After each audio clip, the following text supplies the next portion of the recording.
Welcome to episode 1 of Humble Roulette. Why am I just like an idiot? Because this is how I imagine people who go to the casino dress.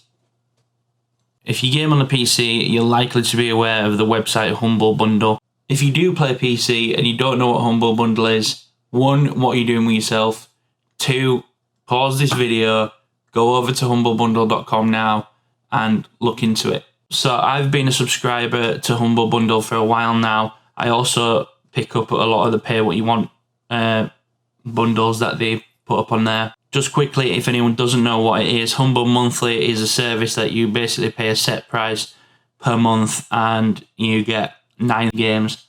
Or they've changed it recently. It's called Humble Choice and you can choose your 9 games. And then pay what you want bundles, like a tiered pay system, so you will be able to get like 2 or 3 games if you pay £1 or $1, and then it goes up in increments. So if you pay like £5 more, you'll get a few more games, and £5 more than that, you'll get a few more games, or the full package, whatever. Years of dropping spare change on these things, and also Humble Monthly means I have a Humble library that is full of games that I've never touched, that I don't even know what kinds of games they are, and that I would otherwise never play. I've compiled a list of 37 of these games. I was thinking, rather than letting them rot in my tomb of Humble games, I would spin a roulette wheel, and whichever number the ball lands on,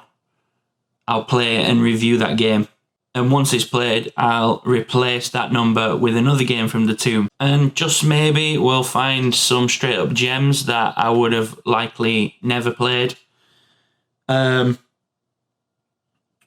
on the flip side, they might just all be shite. And I just waste a load of my own time doing this. But I save you fuckers time by giving him a go, right? Justification. Anyway, let's just get on with it. I don't have an actual roulette table, so I'm going to have to go jump online and find some form of virtual one. I suppose I should show you my list as well. Okay, so whilst I was searching for a roulette wheel, I came across this thing. Wheel Decide. So I guess it's not roulette anymore. But it kind of is. Let's just roll with it. Alright, so I've entered my games onto the wheel.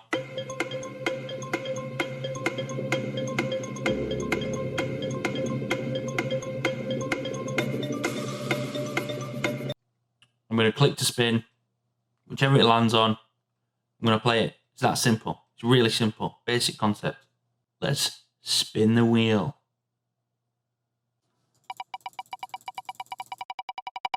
Big spin, come on.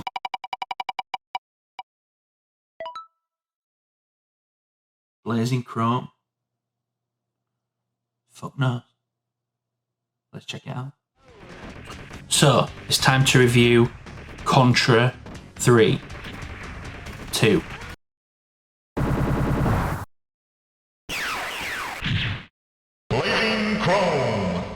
Blazing Chrome is a 2D run and gun that's wholly reminiscent of the Contra series. To be honest, they're not even trying to be subtle about it. The game is a purpose-built celebration of Contra and its other run and gun cousins from the early 90s. And do you know what else? It's fucking fun. So when you first start the game, you could probably be mistaken about that point. The first 5 minutes are definitely unfun. I'm gonna take these fucking stupid glasses off.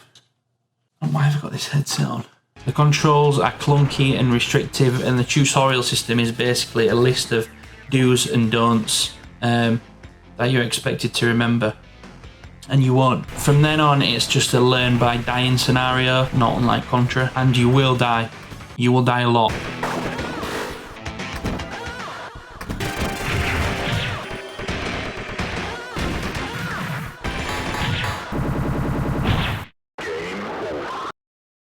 Luckily, unlike its early 90s predecessors though, when you see the game over screen, it's not the end of everything. You do get unlimited continues as long as you hit continue before the 8-second timer runs down.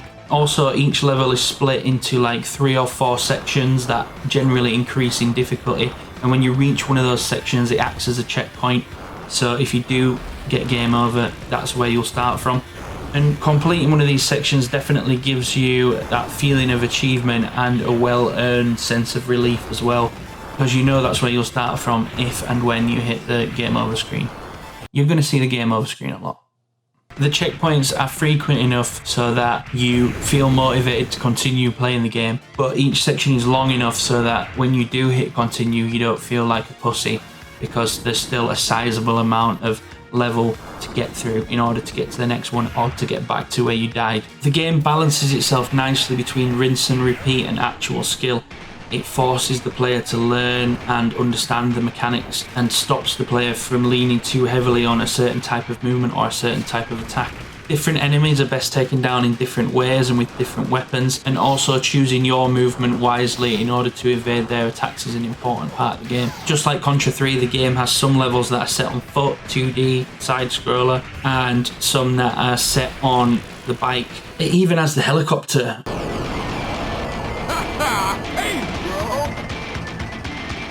But in the absence of Contra 3's annoying as fuck top-down rotating map shooter levels, Blazing Chrome has this kind of 3D rail shooter level. It's a nice change of pace, I guess, and it does break the game up, and it's not fun, but it's just a bit lame compared to the rest of the game. The bosses. Let's talk bosses. I could save you a lot of time. They're all perfect. The bosses in this game are just... they aren't too ambitious. They don't step beyond the realm of what this game has set your expectations up to be. None of these bosses would look out of place in the classics that the developers have taken influence from. They force you to use every trick in your locker to beat them, and even then they're still fucking hard. It means that you really have to master the gameplay in the section that builds up to the boss so that you can ensure that you have enough lives for the challenge ahead. And it is a challenge. I'm talking from an average gamer's point of view here. They're varied, they're evolving, they have multiple sections to them. There's a bunch of different mini bosses in the build up to an actual boss. And when you finally actually defeat a boss, you will genuinely feel proud of yourself for doing so. These aren't the world's hardest bosses. They aren't a spectacle of modern gaming AI. And you're not going to play them and go, wow, that was something completely inventive or some new initiative. These bosses are just good, old-fashioned fun. Simple as that, really. They're simple, they're effective, they're great. Honestly, my only real complaint about the game is its length. I understand that the devs have tried to keep it as close to home to its influences, but it didn't need to be as fucking short as it is. The game took me around 3 hours to beat, that's start to finish. There's only 6 levels in the whole game. I was kind of hoping that the other character, Doyle, I was hoping that he would have his own campaign and it would be another 3 hour or so long campaign, and that'd bring the game up to 6 hours in total, but I had no such luck. In fact, Doyle is not even a new character really, he's just a reskin of the character that I played. Disappointing indeed. There is some replay value, however. After you've completed the game you unlock 2 new characters. They're basically quicker melee style characters, they can move faster, but when you play as them you don't unlock any of the special weapons or anything like that. I mean, it's definitely a different way of playing and it's definitely a challenge, but all things considered I'm not really sure if it's more fun than just playing the game how it was originally intended. You also unlock a boss rush mode, which I assume is you play all the bosses, but I don't know, to be honest, because I didn't play it. Anyway, to summarise, Blazing Chrome is essentially a really good afternoon. It's a lot of fun, and if you have this thing laying around in your humble locker or if you have Xbox Game Pass, I wholeheartedly advise you to install it and give it a go, because it is a lot of fun and I did really enjoy playing it whilst it lasted. But if you don't have Xbox Game Pass, and if you don't have it lying around in your Humble Locker, is it worth the price tag? So at the time of me posting this video, the game was $13.49 on Steam. It was $13.99 on the PS Store. It was basically around that price everywhere. Nowhere that I could see had it on offer. CD Keys didn't have it listed at all.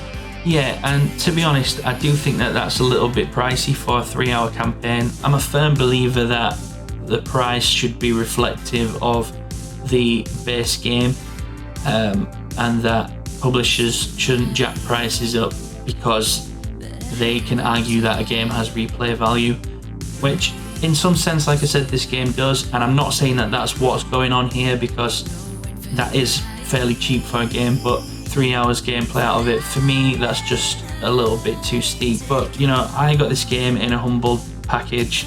It's on Xbox Game Pass, which is very good value for money as a package itself. And I'm sure the game will go on sale from time to time, but I definitely advise you add it to your watch list, and when it does go on sale, you should pick it up and play this game, because it is a lot of fun, be it only for 3 hours. That's it for this video. Thanks very much for watching. Again, if you're new here, hit the subscribe button, ring the bell. This is a new and fresh channel, so if you are watching these videos, then I really do appreciate your support. I'll be adding a new game to the list in place of Blazing Chrome, and we'll spin the wheel again next time. Thanks very much for watching. I need a name for this character. I'll get back to you.